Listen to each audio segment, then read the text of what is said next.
put one application in. If the growers could do it now, it might protect them against problems in the future. Or we started recommending the Oxytet and Strep mix even for farms that didn't have it. And I think a lot of growers were thinking, well, I will just go ahead and spend the extra dollars per acre to mix these two antibiotics if it's a way for me to ensure. And when I go to the meetings, I mean, Janet, you can correct me if I'm wrong, but it sounds like growers are using everything from double nickel to Blossom Protect and the antibiotics, at least in Western New York. And I think Depends that's on the very grower. helpful. Yeah. Yeah, but that's because you've documented strep resistance. And that in our case, for example, in New England, where we haven't, we're just saying, well, I'm just saying, we'll just use strep. I mean, Well, I mean, you know, I get it. You know what I'm getting at, Carrick? Yeah, I know what I'm getting. I don't have MRSA right now, John, but when I go to the doctor and he says take the whole Z-Pack and then don't take two of the same zithromycins 2 weeks in a row, I'm like, yeah, you know, I'm going to take the Tom Bird advice and not do that. That's all right. You guys are in your plant pathology bubble, though, so I'm trying to. I don't really know if we call it a bubble, but Can I ask your bubble, John?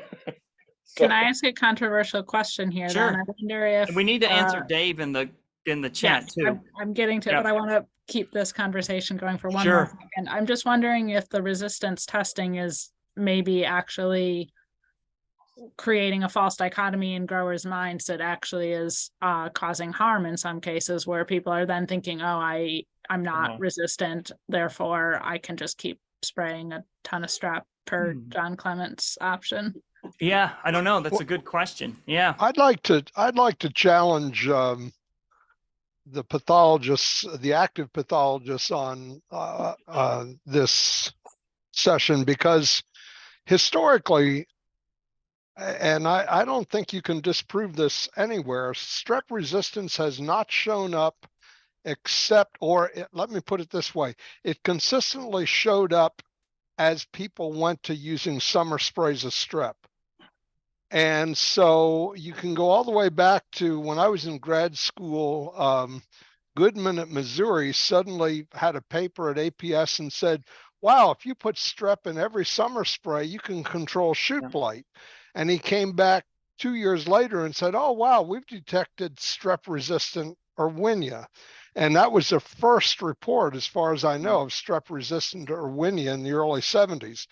And then gradual reports came in from California, and they were applying 12 sprays of strep a year, and then from Washington State and eventually Michigan. And consultants in Michigan told me, yeah, we're putting it in every spray to control shoot blight.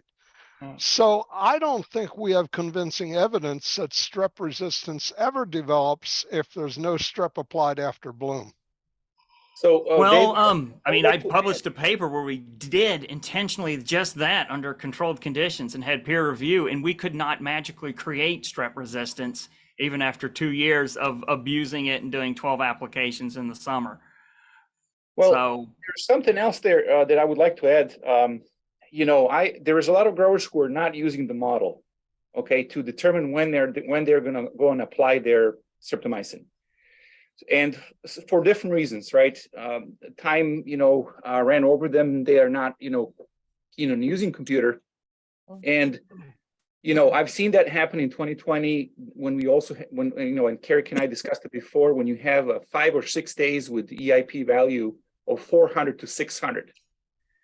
And, it's very difficult to be smart what to do in those cases. But where I'm getting at is, if people apply streptomycin when they can, when they are doing their insecticide or fungicide just because to be covered, and then when they miss the infection period exactly, or maybe miss the cluster or infection periods like what we have seen in 2020 and 2022, then, maybe they're priming that much earlier, priming the situation for resistance much earlier than, what we are discouraging in the last 10, 15 years, not to, 20 years, not to use streptomycin, for shoot blight control.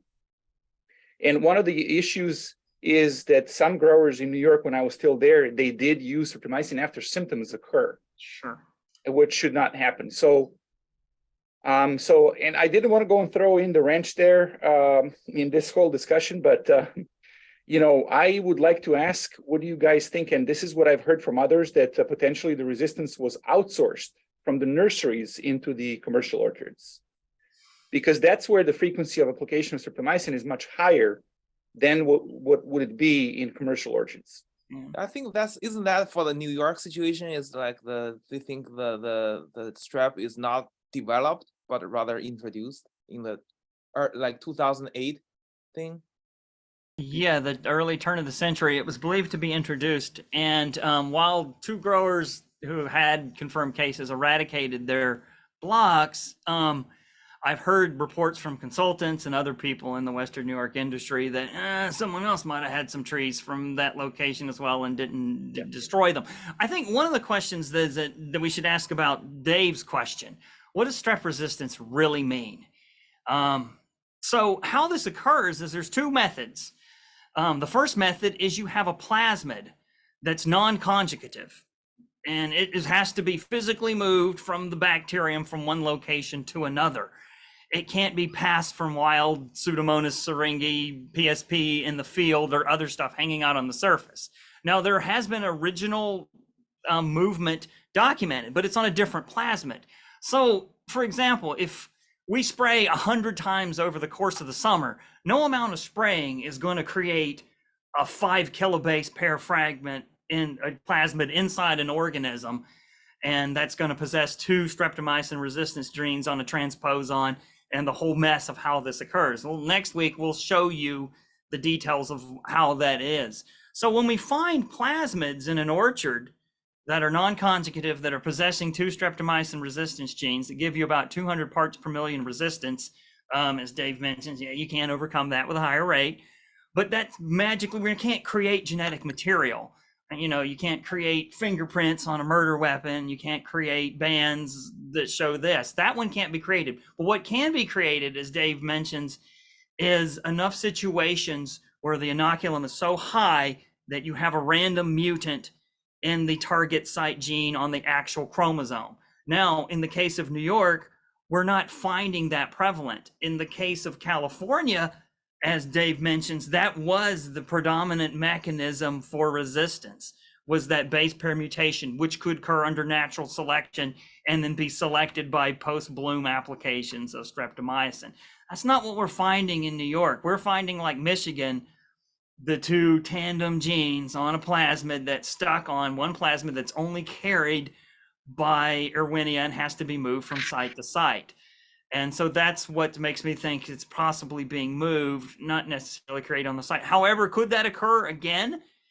Yes, but I think it needs to be really dirty. The inoculum pressure needs to be high. We find in medicine and veterinary sciences that the antibiotic resistance occurs in filthy locations where they don't have a lot of sanitation. Hence, a large number of isolates presence by which you could select for a natural chromosomal mutant.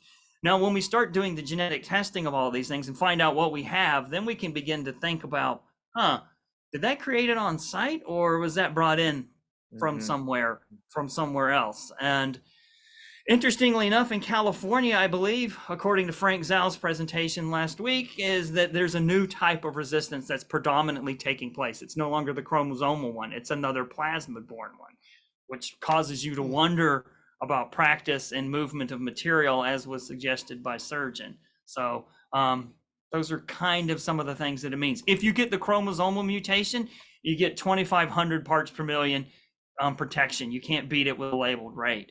If you have, in theory, the 2 genes on a little plasmid, you might be able to, depend, because they work differently, you might be able to beat it, so to speak. But it should never be something we tell a grower to attempt to do.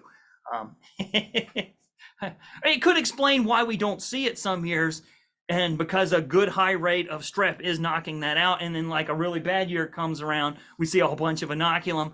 I've got hundreds of samples to test, and oh, lo and behold, there it is. And that's why we find it in 2020 instead of 2011 or something of that nature. So I'm wondering, now that we've sort of set the baseline understanding of what's maybe going on, what those tests are telling us, how the resistance is coming about. I guess my next follow-up question would be, what can we as researchers or as extension educators do differently moving forwards? What questions are we missing maybe, or what sort of extension, we talked about perhaps a little more focus on just good, clean resistance management, regardless if they have resistance or not. But what else can we be doing differently as extension educators or researchers? I don't know. I think for one, maybe, I mean, I know fire blight is as important as plumpox virus testing, but perhaps there could be a regional grant that would put dedicated people that could provide the information more quickly, and Surgeon Quan in my neck of the woods, that we could, I'm not saying we need to test hundreds of thousands, but I feel like we could do more if we had more information.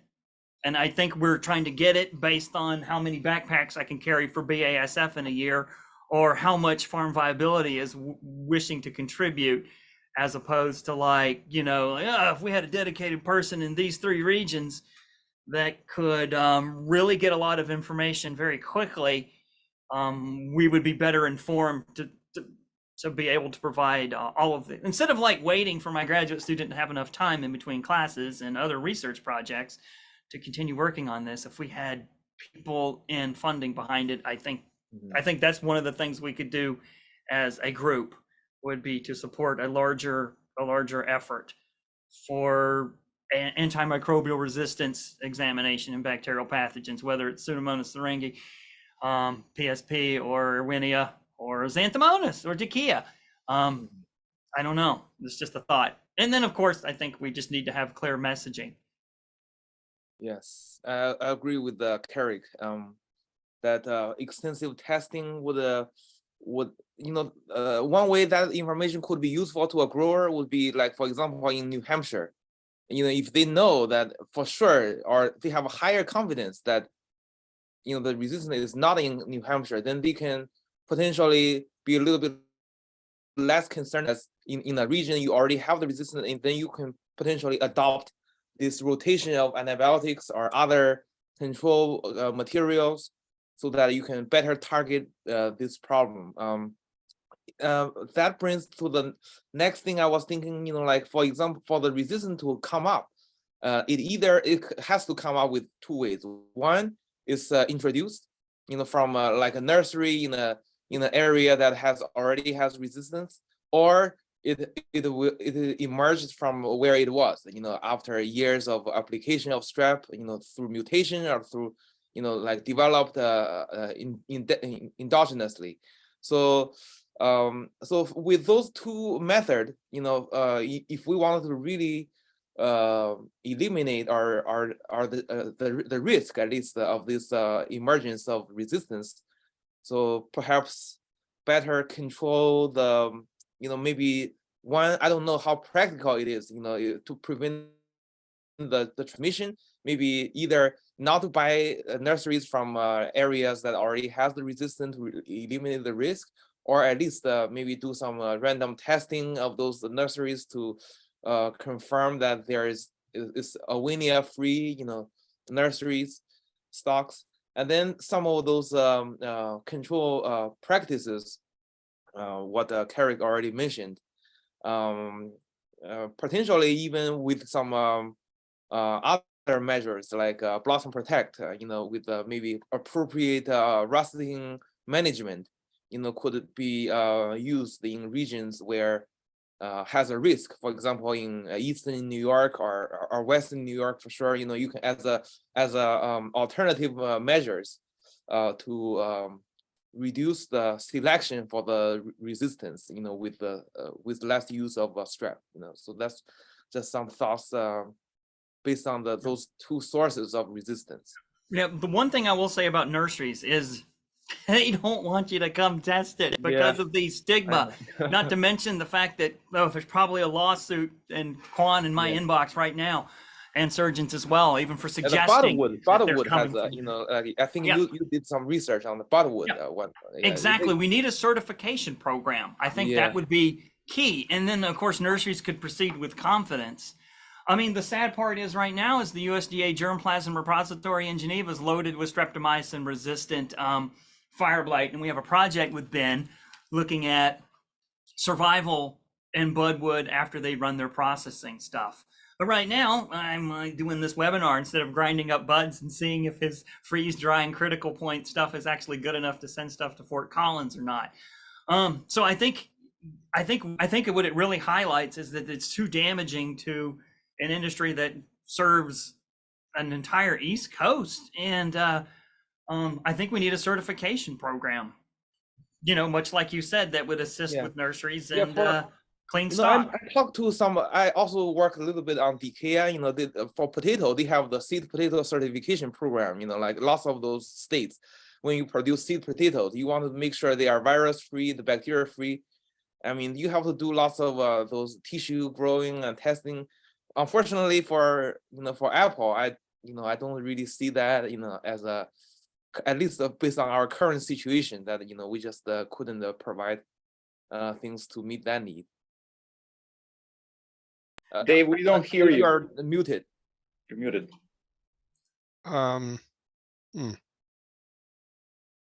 Can you hear me now? Yes. Okay, I think it's going to be very difficult to get a certification process, because if you certify budwood, the trees after budding can become infected. And if you look at a nursery planting that has, let's just say 100,000 trees at $10 a tree, and you find 3 fire blight stricken trees within that, are you going to condemn the entire, what does that end up being, couple $1 million Yeah. worth of trees? I don't think so. Surgeon and I had the experience before he left the Hudson Valley of a grower who was losing trees from a West Coast nursery to fire blight, and it didn't look like fire blight. But long story short, we figured out that the fire blight had probably been introduced when they were harvesting the trees by the root cutter, and the fire blight was moving upward from the base taproot that had been cut in harvesting the trees in the nursery. The grower ended up losing about 15% of the trees in the particular plantings that we were monitoring. But they said, well, we noticed that the nursery had sent us a lot of extra trees. And so the nursery basically knew that they were going to lose a certain number of trees to fire blight. But this individual grower had, Surgeon, I think they'd purchased how many, 15,000 trees? 16,000 trees. They have about 10 to 12% of the Pagem 2 rootstock with fire blight on it. So in that case, does it really make sense to try to shut down the entire nursery industry by certification, as opposed to having growers just go through and rogue those trees as fast as they find them diseased? I mean, there's got to be a happy medium, but as Carrick said, the economics and the risk of lawsuits from nurseries, I think, is going to make it really difficult to certify the stock. But Yeah, it's it's not interesting a- because we do yeah. it for grape. I mean, grape is there, and that's even more contentious. At some point, the virologists have had to have figured it out, and there was probably a really painful transitionary period. But now, I mean, we have all of those national plant centers. You can look at the grape one right there, and we got one in Cornell for grape. We got one in there, and if we don't think that grape nurseries wouldn't sue people, we're probably crazy. But I think it's just it's just something that. And what is the Dickia thing like, Quan? The DK, I think they did qPCR testing the seed potatoes, and I don't know how they would do in regards to when they find that out.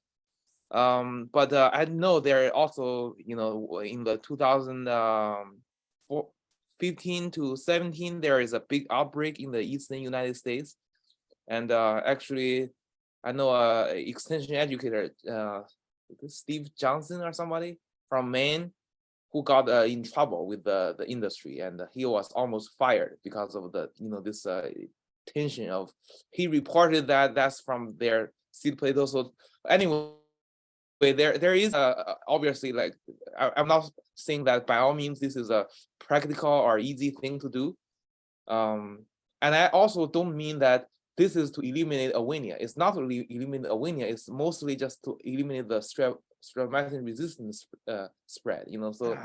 So I mean, that's the ultimate goal. Because having awarenea wouldn't be cause you too much damage, but introducing like the resistance to your region would, you know. So I'm just saying that it's not definitely not an easy thing to do, but if I tease apart, if we tease apart the source of the resistance, obviously that's one base that we couldn't cover, you know, if we don't do those. I mean, I guess if everything is being moved on a single plasmid that's non-conjugative, then we know what the problem is. Yes. The movement. And then if we only have 3 isolates that have the chromosomal mutation out of like hundreds, then I think maybe the thing isn't to immediately go punitive. Make it more like the clean sweep program where you're like, surrender your like DDT now and no one says anything, but let's work to do better. I think maybe if it was ever going to be breached, it would have to go from a non-punitive way. Let's talk about how to establish some guidelines or blocks, right? Or that don't have, and then they just get resistant testing, and then you wrote on your webpage that you had extensive resistance testing. Not like you've got, you know, before at meetings when Herb did it, he was just like, "Yep, they came from here," and he's pointing right at somebody. And then I was like, that sounds like the Dakia episode where the person almost got fired. Yeah. But it's nothing you want to say. But I think Anna tried to reach out to nurseries and had limited success as well when she was running the majority of the effort. I can't remember. Anna, do you have any experience on that? If you're listening. Yeah, I'm here. You're Okay. right. I did reach out to people. People were open-minded. I think it's a really relationship building kind of project. So if you have a strong relationship with someone and a lot of trust that you can develop, I think you can convince them to do some minor surveying, and then that would build into a bigger certification process. I think that is a long time coming. And the people that are in that industry right now, they were very open-minded when they talked to me. So I don't think it's a dead end. I think it's a possibility. I think But it's that's a as lot. far as I got. I had conversations with people. They were open-minded. I think it's a lot more feasible, Quan, after you explained you're just looking for strep resistance, not all fire blight. That makes a huge difference in how it would be viewed.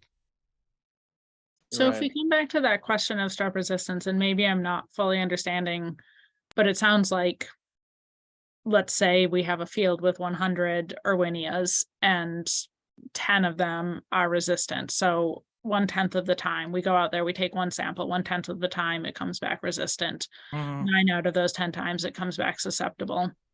I guess my question would be, A, do we have a sense of how many tests we have to take in order to say, yes, this field is not resistant? And B, is there any information about when, where, how to take those samples in order to more accurately catch the resistant that might be out there? I'm not a pathologist, so this might be I think that's my where the question. sequential sampling scheme comes into play. We saw Surgeon's case where he needed to move all the way up to 30, but George in Michigan, where it was widely prevalent, like 10 to 15 was more than enough, or 1 or 7 when we started looking through the repository, but Anna kept taking more. So I think it's just a matter of implementing one of those standard things that's done for viruses, it's done for everything. When you rate and you get feedback on how accurate your assessment is to have a cutoff point. Now, the bad part about that is that technically you have to do it for each instance. You have to do it for the field in Michigan. You got to do it for Surgeon's field is there to get a good sense. Or you just go with the very high number of 30. And then the 3 of us each get $300,000 a year to do strep resistance testing. I no would like complaints. I would just like to add something, okay? So, but I Yeah. like the question what the Dave asked at the beginning, So, and also, like, should the grower freak out if he has, I don't know, 3 isolates out of 30 resistant? And I don't think that anybody should freak out. What they should do is, as Quan said before, implement different other materials with different modes of action and use the model to really guide them when to apply the material, not apply it regularly on a 5 to 7 day schedule from the first flowers open up until the petal fall, and then that's the crucial thing, I think, because I personally believe that strategy that I've seen, recently is definitely potentially priming the situation for a problem. Because first of all, you're going to get fire blight. So you're going to now be exposing with other applications, you're going to be exposing much higher population because you didn't apply it exactly on time. So you mismatched it to the time when you infected. Now you have ooze that is out there on the flowers and shoots.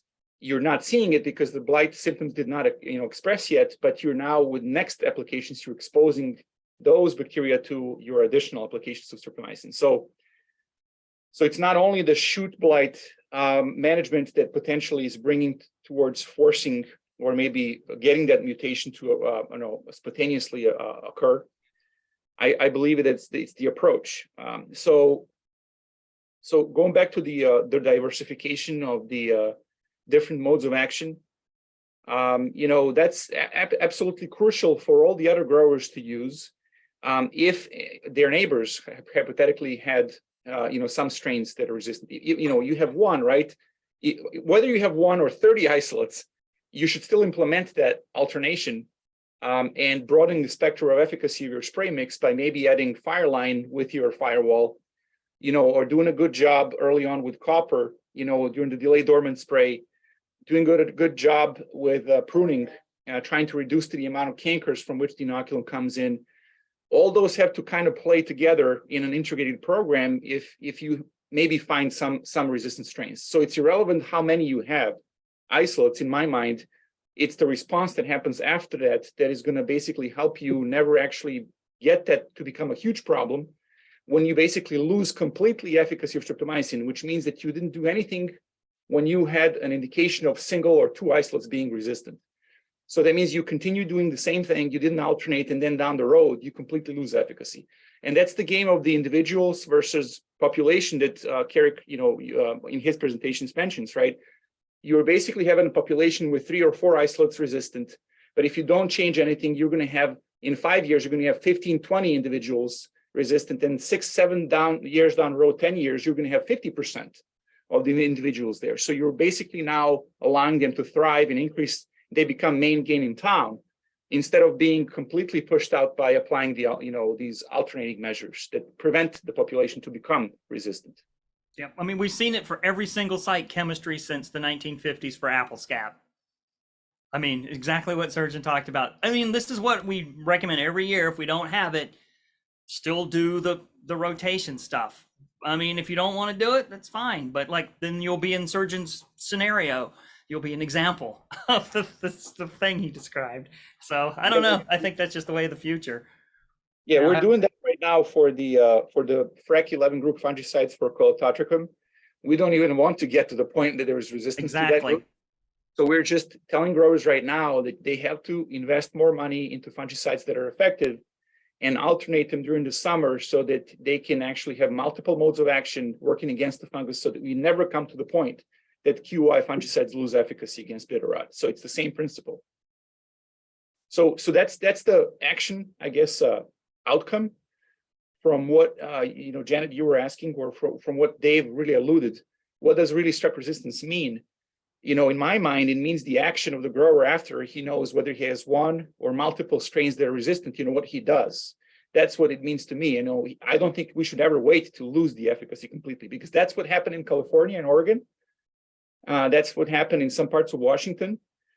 So they waited up until they see it, and then they went and dealt with it, So what the standard for them in there is, let's say for pears, it's like mixing streptomycin with oxytet. But the question is only how long is even that going to continue being effective?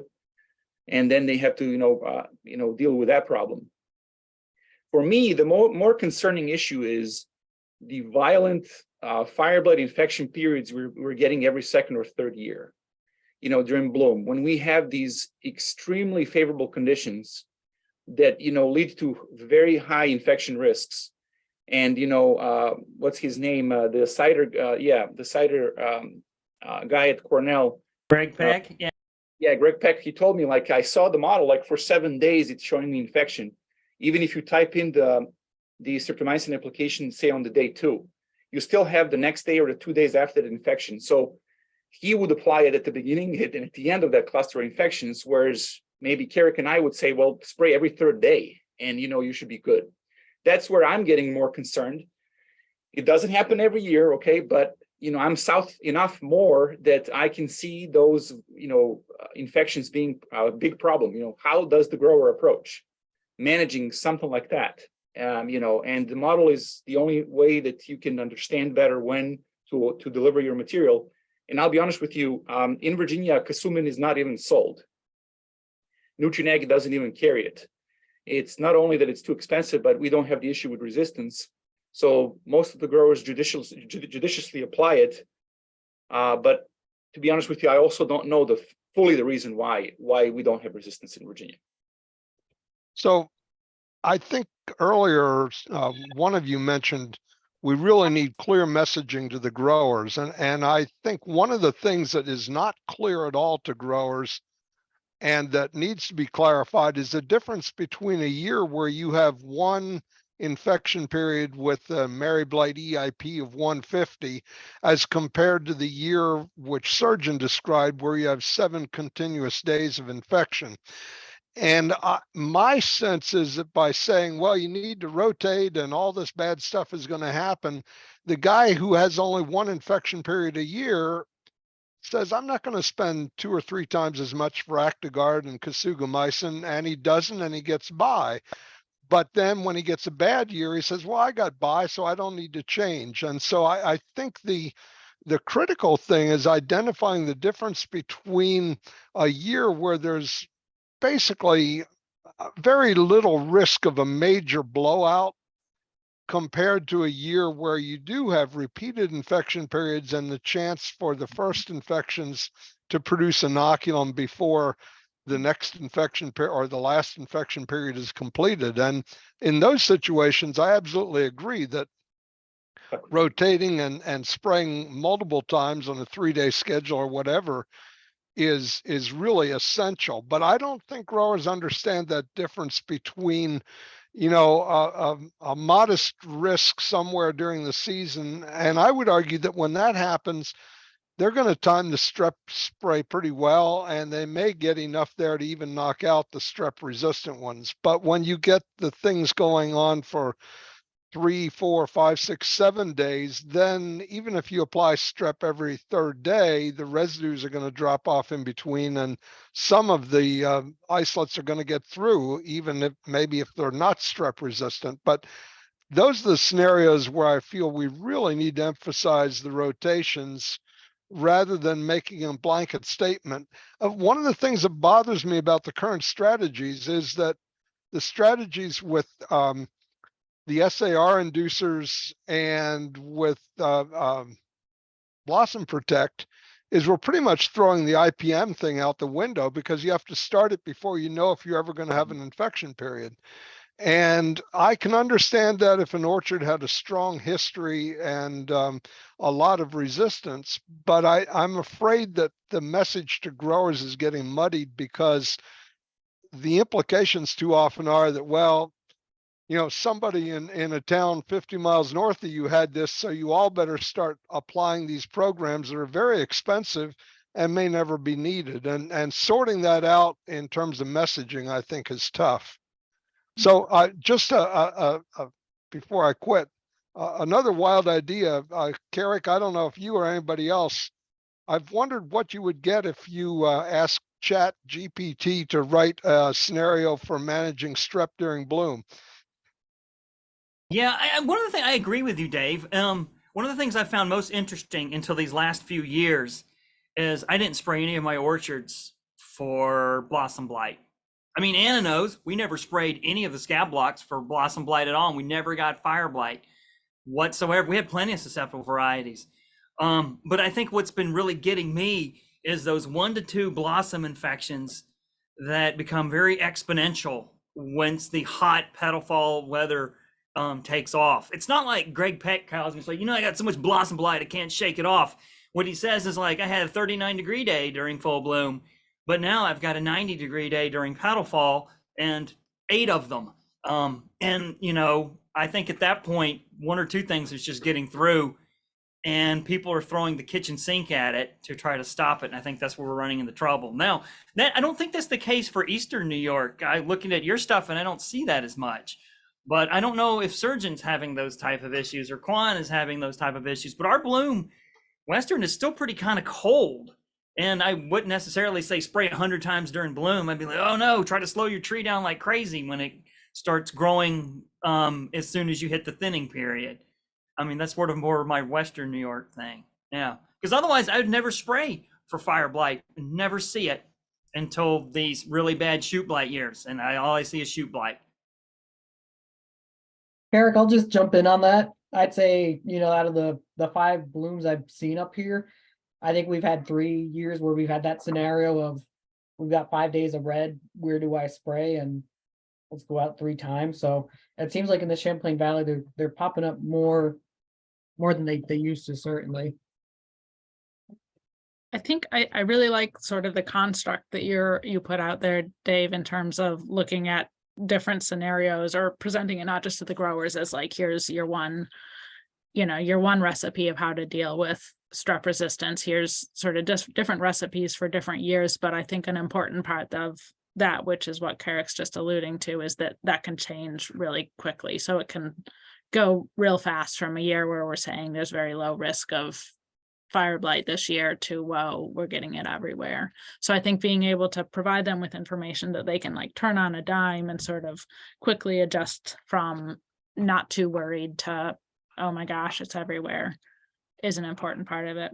We have like 5 minutes left, so I want to kind of wrap it up, but I do really like the direction, as an extension specialist.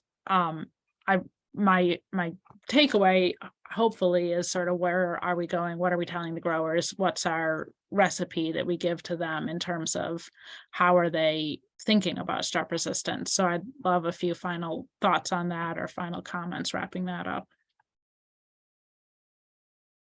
One of the things oh, sorry. That's fine. Go ahead, Quan. I just thought, we talked about different strategies. One thing I don't think it really works very well is eradication. I've seen that in Western New York. I've seen that in Korea. Recently, they all try to eradicate Awinia, which I mean, you may mitigate the disease for several years, but ultimately it didn't work. So I think one thing we just have to, like COVID, we have to live with it. Like maybe come out with different method, like different material. Like recently, I'm really into this Blossom Protect, and I really think after we figure out the rusting part, it can be useful, and maybe hopefully more people buy it, less expensive. But yeah, I think to me, I feel like eradication of this resistance may not be a viable strategy. You have something, Surgeon, to follow up? Yeah, I was going to say the one thing that I'm very keen on about telling growers is that, in terms of fire blight, they cannot look at their spray application from the economic point of view every year the same. They have to really adjust their response according to the weather conditions that drive the infections to be possible, and then gauge their response financially, meaning invest more if the year is terrible, or invest less in management tactics for fire blight if the year is as Carrick mentioned, cool bloom or cold and stuff like that. It really requires using the intelligence and the information you have at hand instead of using the same spray schedule from year to year. Mm-hmm. Does anybody else have any final thoughts on this? Carrick, Dave, anybody who hasn't spoken yet?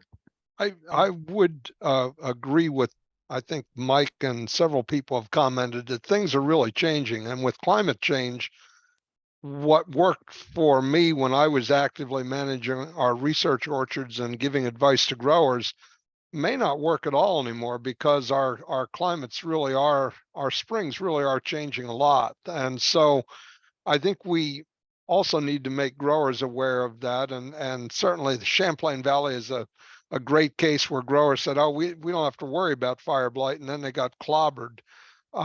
So what Surgeon said about fine tuning for each season, and then considering climate change and considering orchard history.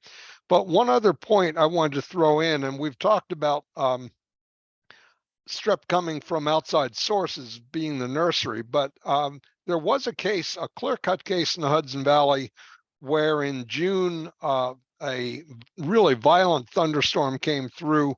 There was a block of 3-year-old galas that had been clobbered by fire blight. And a couple weeks later, a block of galas a mile away with woodland in between came down with fire blight in a defined strip through the orchard that matched the wind direction during that storm.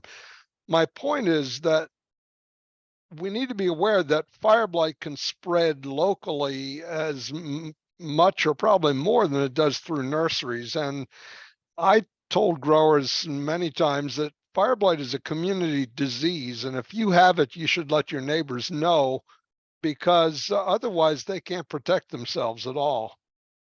I mean, I would agree with Dave, and I just want to say, I think that's how it got so prevalent at Agritech. It wasn't that I went around with my special 41, 23, 38, and Anna and I inoculated every orchard in the thing, and we went over to the repository and inoculated with the same strain. I think we had some of these big storms that expanded many miles, and that thing got moved from one plot. It wasn't like everyone planted new nursery material. These are established trees. And we've seen it with citrus canker in Florida and hurricanes. So I don't doubt that all it takes is one, and that one to be an infection that gets selected in one of these scenarios. And I'm starting to wonder if there's more to Dave's thought than now that we're having these huge region-wide storms that are kind of like hurricanes in the summer. It does make me wonder, particularly when it's warm enough to allow these things to survive and wet enough. So I don't know. Yeah, I would add that, we could identify that because there were so many strikes in the second orchard that the fire blight had been blown to. But it may well have been that 5 miles away, there was 1 or 2 strikes in an orchard that we never would have picked up, or the grower never called us, he just cut them out. So I think the limits of distance spread in a storm, I don't think have been clearly defined. My anecdotal evidence is it can clearly spread 1 mile over non-crop land, wooded land, and so forth. But could it spread 5 miles? I would think that at least a few bacteria might spread 5 miles in a bad storm. And then if you have a year without those violent storms, maybe you don't get any spread more than a couple 100 feet. I don't know.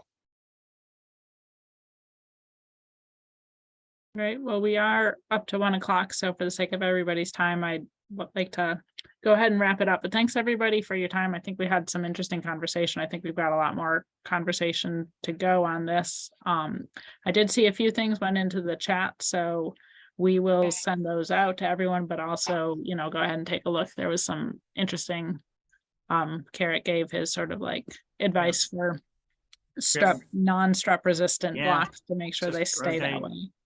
Yeah. Cool. Well, thanks everyone for your time. We do have another session, I think next week on Wednesday, but I can't remember what it's about. I don't know if Mike or Miriam remembers. Yep, I can give that shameless plug. So next Wednesday at noon again.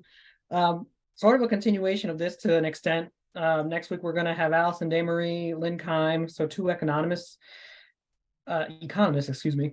They're gonna be answering what's the current cost per acre to run a sprayer. And we're also hoping that some of you all could join us. When are some of these different organic sprays that have this more niche use, when are they warranted considering the cost of the application? And then we're also going to have Jason DeVoe and Mark Ledbeber, and they're going to be talking about how future precision spraying technologies can help in all of this. So should be an interesting conversation. Hope all of you pathologists can join us again, because I think it'll be a good continuation of this. So we'll see you then. Sounds good. See everybody in a week. Thank you, Janet and Mike. You guys take care. Bye, everyone. Bye.